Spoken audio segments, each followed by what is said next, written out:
পয়গম্বর বিশ্বনবী জনাব মুহাম্মদুর রাসূলুল্লাহ সাল্লাল্লাহু আলাইহি ওয়াসাল্লাম নবীদের সরদার যিনি, তিনি সমস্ত জীবন মেহনত করেছেন। এমনকি বিশ্বনবীজি সবচেয়ে ছোট কাজ, নিম্নমানের কাজ বকরি চড়িয়েছেন, রাখালগিরির কাজ, বকরি চড়ানোর কাজ, একটা কি ছোট কাজ, নিম্নমানের কাজ আর হইতে পারে না। এই কাজটাও আল্লাহর নবীজি সাল্লাল্লাহু আলাইহি ওয়াসাল্লাম করছেন। সুবহানাল্লাহ। কাজ করা, মেহনত করা, মাথার গম পাও ফেলানি, রুজি করা, কোন ধরনের লজ্জা নাই, শরম নাই। আমি কিছু শিক্ষিত ভাই করা বিয়ে পাস করে নিলে, হায়ার সেকেন্ডারি পাস করে নিলে, আমরা কিছু নেশা বকল আছি, আলিম হয়ে গেছি, হাফিজ হয়ে গেছি, তখন আর বন্ধ গিয়ে কাম করে না, বাড়িতেও কাম করে না, তোরা বাড়ির লোকে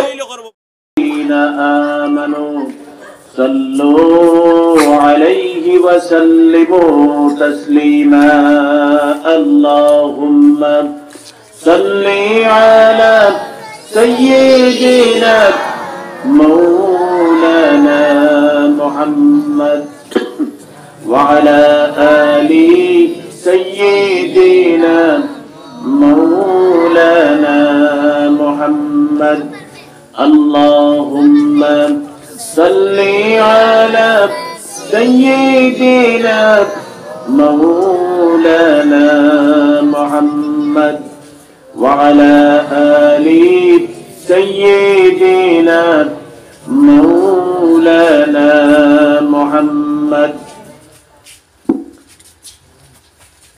উত্তর সায়াবাড়ি জামে মসজিদ কর্তৃক আয়োজিত দ্বীনি মাহফিলের সম্মানিত সভাপতি সাহেব,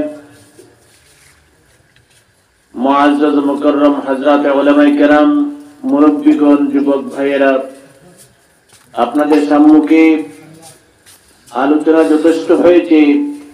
সংক্ষেপে আমিও কিছু সময় ব্যয় করব।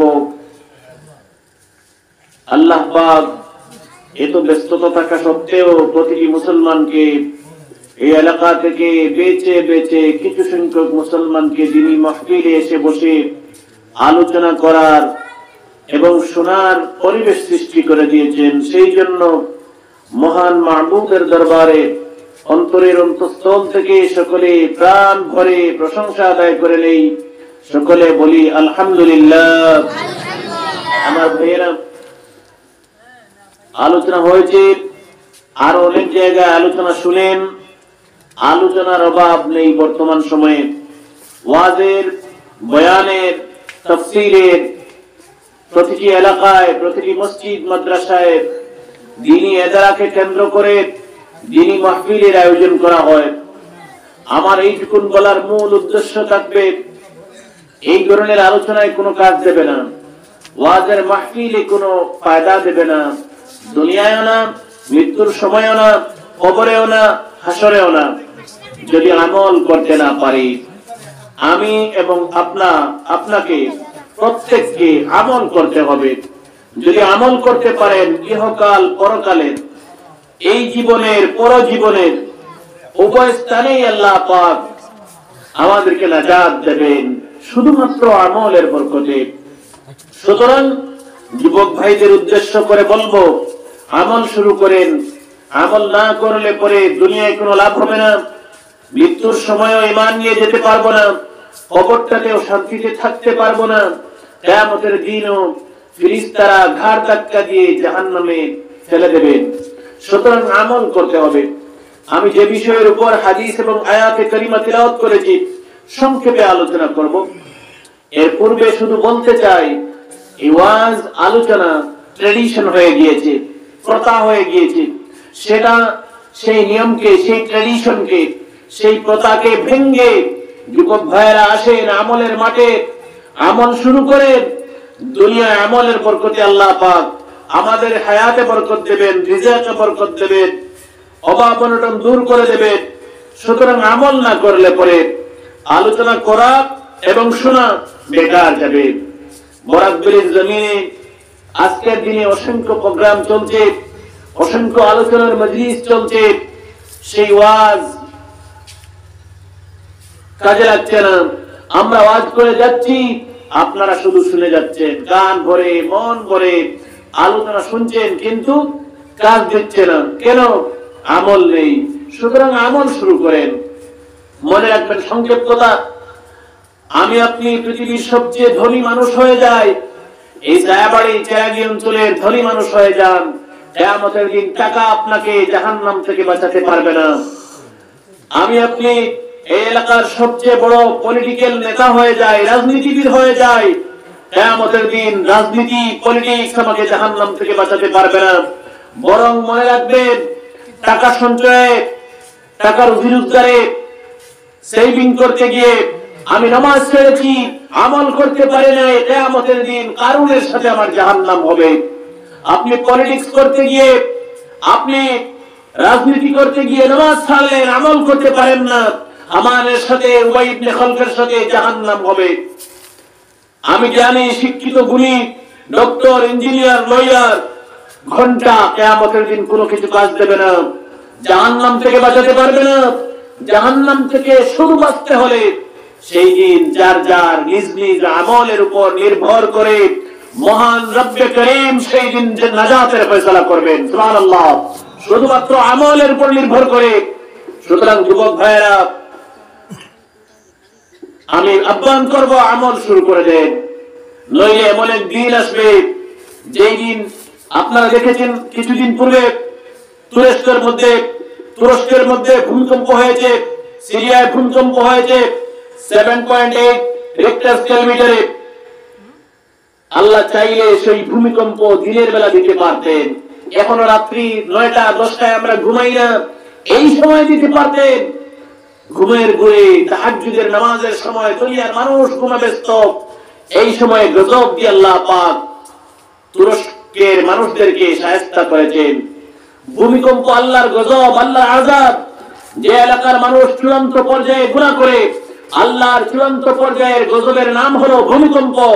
সেই ভূমিকম্প নামক গজব দিয়ে আল্লাহ পাক যে এলাকার মানুষ চূড়ান্ত পর্যায়ে গুনাহ করে, সেই এলাকার মানুষকে আল্লাহ পাক ধ্বংস করে দেন, আল্লাহ পাক বরবাদ করে দেন। দুনিয়ার বিজ্ঞান বলছে, দুনিয়ার ভূতত্ত্ববিদরা বলছেন এই ভূমিকম্প আমাদের দেশে হবে। তারা বলছেন যে এই ভূমিকম্পটা তুরস্কের মধ্যে হয়েছিল 7.8 মিটারে, আর আমাদের দেশে হবে 9.5 মিটারে। মনে রাখবেন, যদি 9 আল্লাহ না করুক, আল্লাহ আমাদের দেশকে, এই দেশের মানুষ, এই দেশের প্রতিটি বস্তু, পশু পক্ষী, উদ্ভিদ, প্রাণী সবগুলিকে যেন গজব থেকে রক্ষা করেন, বলি আমি। এই 9.5 মিটার যদি ভূমিকম্প হয়ে যায়, মানুষের ঘর বাড়ি তো দূরের কথা, পাহাড় পর্বত ধ্বংস হয়ে চূর্ণ বিচূর্ণ হয়ে যাবে আল্লাহর গজবে। সুতরাং যুবক ভাইয়েরা, আল্লাহর ভয় অন্তরে ঢুকান, আমল শুরু করে দেন। আল্লাহ পাক বলছেন, যুবক ভাইয়েরা আমল যদি করতে পারেন, নেক আমলের বরকতে আল্লাহ পাক এই দুনিয়ায় যাবতীয় অভাব অনটন দূর করে দেবেন। কোন ধরনের অভাব থাকবে না। মুসলমানের গরিবী, অভাব, টানাটুনি থাকতে পারে না। আল্লাহর কসম, এই ঘরের মালিকের হক আদায় করে ইবাদত করেন। এই ঘরের মালিক গ্যারান্টি দিয়ে বলছে, আমি আমার কুদরত দিয়ে গরিবী দূর করে দেব। সুবহানাল্লাহ। আমরা আমল করতে পারছি না, সেই জন্য আল্লাহ পাক গরিবী নামক গজব দিয়ে, গরিবী নামক বস্তু দিয়ে আমাদেরকে শায়েস্তা করতেছেন। এরপরে আল্লাহ পাক বলছেন, দুনিয়ার যুবক ভাইয়েরা আমল শুরু করে দেও। আমল শুরু করলে পরে আল্লাহ পাক দুনিয়ার যাবতীয় বলা মুসিবত, বিপদ আপদ থেকে আল্লাহ পাকের কুদরত দিয়ে মুসলমানদেরকে হেফাজত করে নেবেন। মুসলমানকে কেউ মারতে পারবে না। আমি আমার আলোচনায় বলে থাকি, যুবক ভাইয়েরা আমরা আমলওয়ালা হয়ে যাই, মুসলমানের হাতিয়ারের প্রয়োজন নেই। মুসলমানের হাতিয়ার হলো আমল আর ঈমান। সুবহানাল্লাহ। এর চেয়ে বড় মুসলমানের হাতিয়ার নেই। আল্লাহ তার কুদরত দিয়ে মুসলমানদেরকে হেফাজত করবেন। কোন হাতিয়ারের প্রয়োজন নেই। মুসলমান, আল্লাহ আপনাকে রক্ষা করবেন, আপনার দেশকে রক্ষা করবেন। আমল শুরু করে দেন। যাই হোক, আমি সেই দিকে আলোচনা করবো না, আমার উদ্দেশ্য নয়। উদ্দেশ্য হক হালাল সম্পর্কে আলোচনা করা। কেন এই হক হালাল সম্পর্কে? এই জন্য আমি আয়াতে কারিমা এবং নবীজির হাদিস তেলাওয়াত করেছি। আপনার মূল যদি ঠিক হয়, ঘরের ভিত্তি যদি ঠিক হয়, ঘরের খুঁটি যদি ঠিক হয়, ঘরটা মজবুত হবে, শক্ত হবে। সেই জন্য আমি হক হালাল সম্পর্কে আয়াতে কারিমা এবং নবীজির হাদিস তেলাওয়াত করেছি। যুগে যুগে আল্লাহ পাক নবীদেরকে বলেছেন, হে নবীগণ, পয়গম্বরগণ, দুনিয়ায় যা ভক্ষণ করবেন, যা দুনিয়ায় খাবেন, তা যেন পবিত্র হয়, হক হয়, হালাল হয়। আল্লাহ পাক কোরআনে কারীমে বারবার দুনিয়ার মুসলমান পুরুষ এবং মহিলাদেরকে বলেছেন, যে বস্তুগুলি খাবেন তা যেন পবিত্র হয়, হক হয়, হালাল হয়। আল্লাহ পাক বারবার আদেশ দিয়েছেন, আমরা যে বস্তুগুলি খাবো, আমাদের মুখ দিয়ে পেটের ভিতরে যে বস্তুগুলি যাবে তা যেন হক হয়, পবিত্র হয়, হালাল হয়। সুবহানাল্লাহ। সংক্ষেপ কথা হলো, লম্বা আলোচনা হলে কোনো দরকার নেই, গুলমুল মাতিব আমি। সংক্ষেপ কথা হলো, আমি যদি হালাল খাদ্য খাই না, আমি যদি মুফতি হয়ে, পীর হয়ে, আলিম হয়ে, বুজুর্গ হয়ে হারাম খাদ্য খাই, সংক্ষেপ কথা হলো, নামাজ পড়তে পড়তে কপাল ছিড়ান, হজ করতে করতে প্রতিদিন প্রতি বছর গিয়ে হজ করেন, সব সময় দোয়া করেন, ইবাদত করেন, আল্লাহর কসম করে বলবো, হারাম খাদ্য হয়ে যা ইবাদত করবেন, কোন ধরনের ইবাদত কবুল হবে না। নামাজ পড়তে পড়তে 150টা গুটাতে হইল, হজ করতে করতে আল্লাহর ঘর আটিয়ে সাবাইল, সাইডে বাজু পাতায় না তো বুঝাই দিন লাগে বইয়ের, দোয়া করতে করতে আছি যাইলাও, কোন ধরনের সংকেত কথা নবী হাদিসে ফরমাইরা, মুসলমান হারাম খাইবাই, টোটালি ইবাদত কবুল হবে না। বলে নাউযুবিল্লাহ। মুসলমানের ইবাদত এখন কবুলর না, এর লাগি লাত খাইয়ার আর ভাত খাইয়ার মুসলমানের বেজারি না, খোড়া ভাষা হইয়ার বুঝিয়ার, হক হালালের মাথা গেলেও ওরা লাগে মাথা। এর কারণে আমরা ফিটির উপর থেকে গোদা হরেন না, গোদা হরেননি, হ্যাঁ, হরত না, এখানে মনে করি না যে আমরা ফিট খালিয়ে দিব, হরত না। সুতরাং যুবক ভাইয়েরা, নবীজি হাদিসে বলেছেন, বেশি কোনো আমলের দরকার নেই, 1 নম্বর হক হালাল খাদ্য খান, আর 5 ওয়াক্তের নামাজ পড়েন।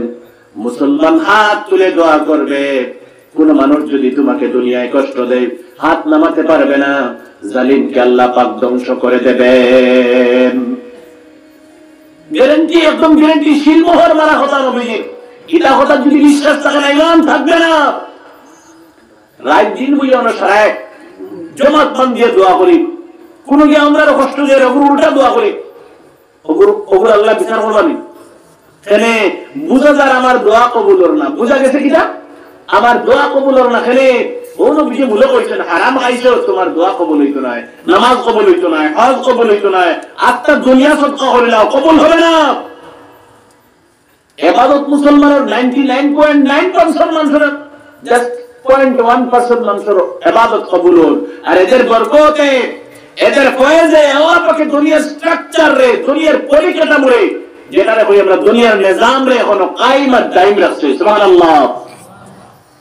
সুতরাং হালাল খাইতে লাগবে যুবক ভাই। এখন নবীজি বলেছেন, হালাল খাদ্য খেলে পরে আপনারা সব মানুষ একজন পীর হই। সুবহানাল্লাহ। পীর বুঝবেন তো, ইলমে মারিফতের নূরওয়ালা মানুষ। আপনারা ইলমে মারিফত 11টা নাম কিতাবে পাওয়া যায়। আসলে পীর শব্দটা আরবি শব্দ না, এটা ফার্সি শব্দ, তার অন্য নাম আরবি নাম, আর 11টা কিতাবে পাওয়া যায়। ইলমে মারিফত, ইলমে তাসাউফ, ইলমে ইস্তিহসান, এইভাবে 11টা নাম পাওয়া যায়। আলাদা নাম এটা গহরি মানুষের তো তাহইল আপনি বুঝতে চাই না। ও সংকেত নাম বলা ফিরাকি, ফিরাকি তো বুঝ হয়। আমরা ফির কইতে মনে হয় বুধ ভাই যাই না, আসানক কোন কাম দেখাইতে পারেন, এর নাম পীর। আমি যদি বইয়া আট ঘুরাই আনিয়া ওই ধরো আপেলে বুঝাও তো বইবে না, বা মুফতি সব বড় ফিরে গেছে। হ্যাঁ, মানে গাওয়ালি মানুষেও আসানক কোন কাম দেখলে বুধ ভাই বেডিন্দার ফাঁকল হয়েছিল। যদি এরা কাম বেডিন্দার সামনে করিলে খরচ হইবে নি। শুধু তেল বানিয়ে দেও, তেল হরিয়া দেও, গালি হরিয়া দেও, মরিচ হরিয়া দেও, লবণ হরিয়া দেও, লেবু হরিয়া দেও, আয় রে বিজাল। আমি এটার নাম ফির না, এটার নাম ফিরা কিনা। নবীজি বলেছেন, হক হালাল খাদ্য খেলে পরে আল্লাহ পাক প্রতিটি মুসলমানের অন্তরে ইলমে মারিফতের নূর ঢেলে দেবেন। ফিরা কি যেটা পাওয়া, হক হালাল খাদ্য খাইলে আল্লাহ পাকে বাড়াইয়া দিলায়। সুবহানাল্লাহ। চিন্তা করেনি, হক হালাল খাদ্য খাইলে আল্লাহ পাকে ফিরা কি পাওয়া যেটা আছে ওটা বাড়াইয়া দিলেই। সুতরাং আমরা হক হালাল খাদ্য খাইতাম। নবীজি বলেছেন,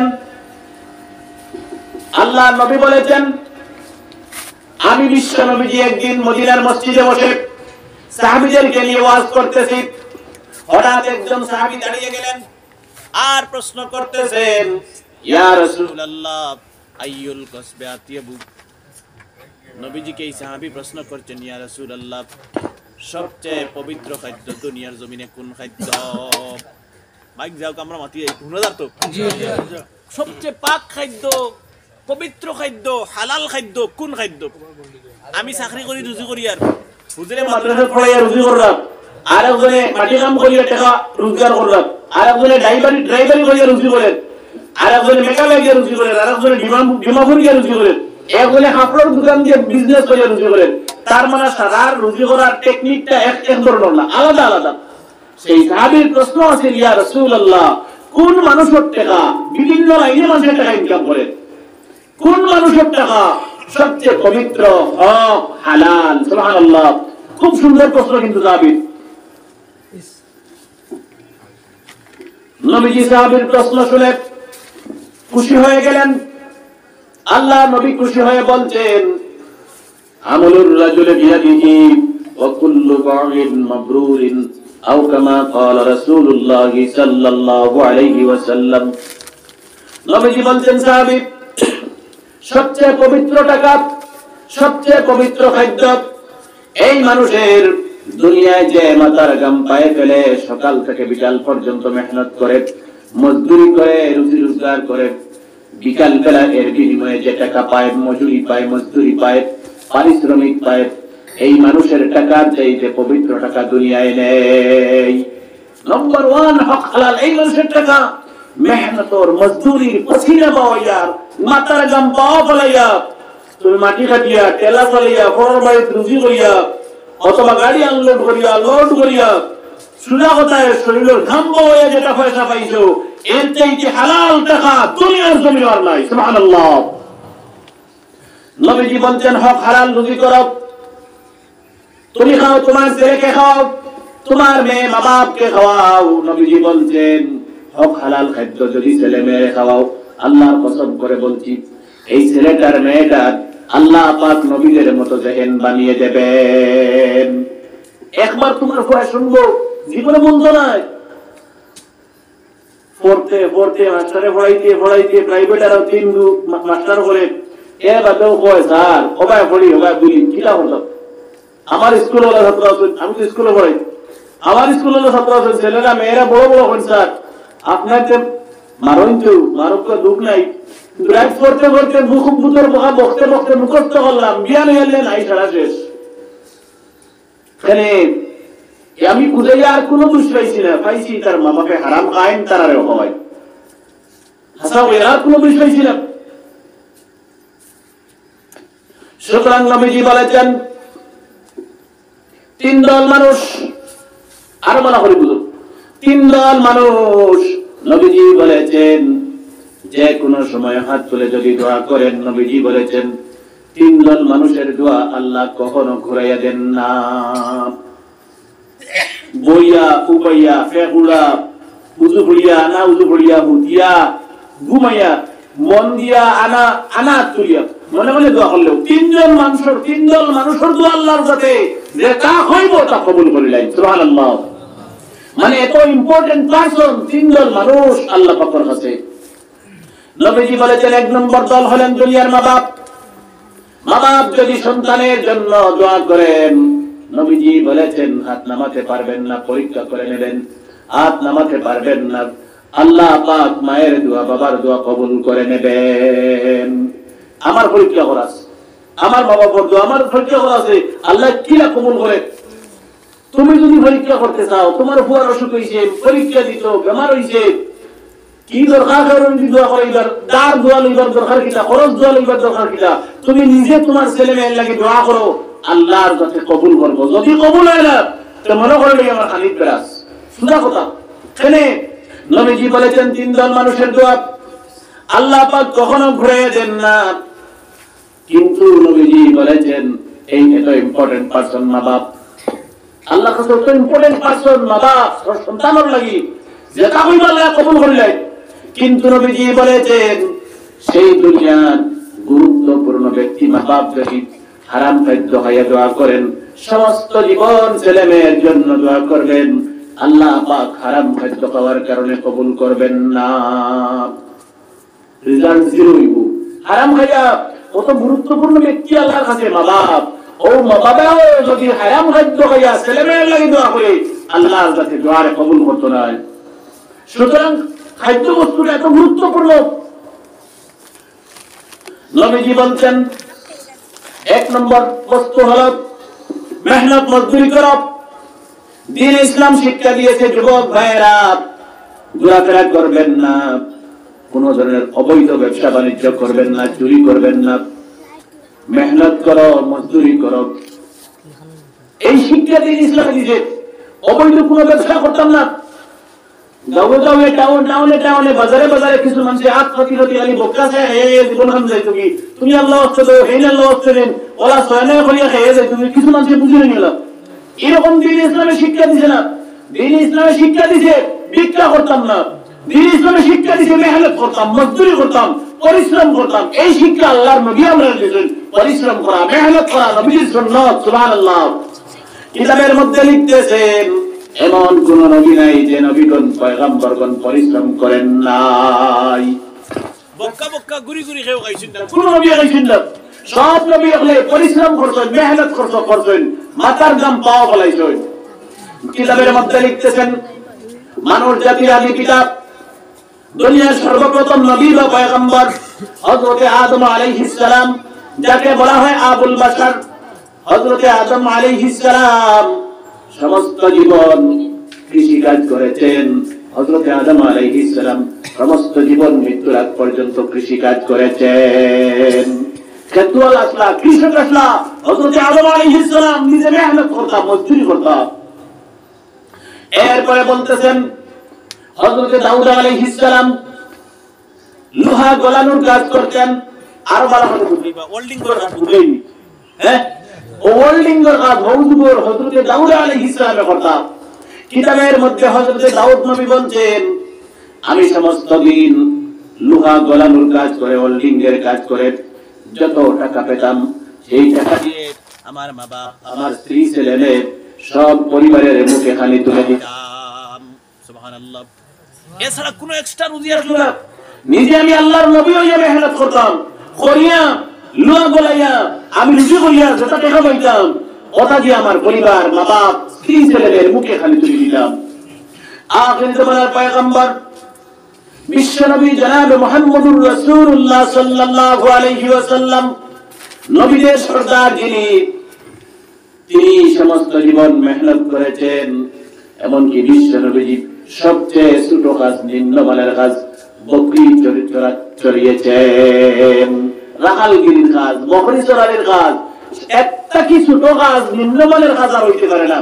এই কাজটাও আল্লাহর নবীজি সাল্লাল্লাহু আলাইহি ওয়াসাল্লাম করছেন। সুবহানাল্লাহ। কাজ করা, মেহনত করা, মাথার ঘাম পাও ফেলানি, রুজি করা, কোন ধরনের লজ্জা নাই, শরম নাই। আমি কিছু শিক্ষিত ভাই করা বিয়ে পাস করে নিলি, হায়ার সেকেন্ডারি পাস করে নিলি, আমরা কিছু নেশা বকল আছি, আলিম হয়ে গেছি, হাফিজ হয়ে গেছি, তখন আর বন্ধ গিয়া কাম করে না, বাড়িতেও কাম করে না। তোরা বাড়ির লোকে করবো, বাইরে হইলে আর না, মানুষে দেখিলে এরা শরম। এই কাজ করাটা তো নবীজি নবী আকলের সুন্নত, খালি আমরা নবীর সুন্নত না, তামাম নবীদের সুন্নত। সুবহানাল্লাহ। এই কাজ করা, মেহনত করা, মাথার গাম পাওয়া ফেলা নেই, তামাম নবী আকলের সুন্নত। সুতরাং এবার সে আপনি হুনাদার তো আর কিতা করতে হয় ভাই, চেষ্টা করাই কিছু করার নেই, আল্লাহর হুকুম যখন এবার হইব। এর কারণে কাজ করতাম, মেহনত করতাম, পরিশ্রম করতাম, এর বিনিময়ে যেটা ওটা দিয়ে আমরা জীবন চালাইতাম, বরকত আল্লাহ পাকে দিব। সুবহানাল্লাহ। ডক্টরকামি করতাম না, দালালি করতাম না, কিতা কইয়ার বুঝলানি, ডক্টরকামি করতাম না, দালালি করতাম না, বিভিন্ন ধরনের দুকাবাজি, চিটিং করিয়া পয়সা মানুষের মারিয়া খাইতাম না। ইতা পয়সা মারিয়া খাইমু, আজকে দুনিয়াত ছয় নয় করিয়া চিটিং করিয়া খাইয়া যাইমু গিয়া কিয়ামতের দিন একটা একটা করিয়া হক মানুষের আদায় করা লাগবো। আল্লাহ নবী বলেছেন লা ইয়াদখুলুল জান্নাতা জাসাদুন গুযিয়া বিল হারাম। আল্লাহ নবী বলেছেন সমস্ত দুনিয়ার বড় কোন মানুষ যদি যে কোনো লাইনের আমি হয়ে যাই, আর আল্লাহর কসম করে বলছি কোন মানুষের যদি একটি টাকা ঋণ নিয়ে মরে যায়, কিয়ামতের দিন আমার হকে ফয়সালা হবে জাহান্নাম। কত মানুষের ঋণ আমার মাথা আছে, কেন হিসাব আসেনি? কোন মানুষ হিলা নাই, জান ঋণ নাই, এটা লাভ হয় একজন ভাইমু, হাজারো হইতে আমার সব দুনিয়া লাভ নাই। বহুতে ঋণ দোকান থেকে খাইয়া অন্য বাড়ি থেকে ঋণ আনিয়া বাদে বুড়ি আঙ্গুল দেখাই কই দিতাম না, পারলে লই যাইছি। দিস না ভাই, কোনো দুঃখ নাই, দুনিয়া দিতে নাই, কিয়ামতের দিন না দিয়া পাও লাগাইতে পারতায় না। এখন আলহামদুলিল্লাহ নবীজি বলেছেন, সদকা যদি দুনিয়ায় দেন, 1 টাকা সদকা দিলে নবীজি বলেছেন 10 টাকা সদকা করার সওয়াব আল্লাহ পাক দিয়ে দেন। অবশ্যই তো আগে হয়তো আপনারা সদকা দিলে 1 টাকা দিলে কয় টাকা সওয়াব পাইবা? 10 টাকা। 1000 দিলে 10,000। নবীজি বলেছেন, কোন মানুষ বিপদে পড়ে, কিতাবের মধ্যে ফতোয়ার কিতাবে লিখছেন, ফিকহের কিতাবে, কোন মানুষ বিপদে পড়ে আপনি যদি ঋণ দেন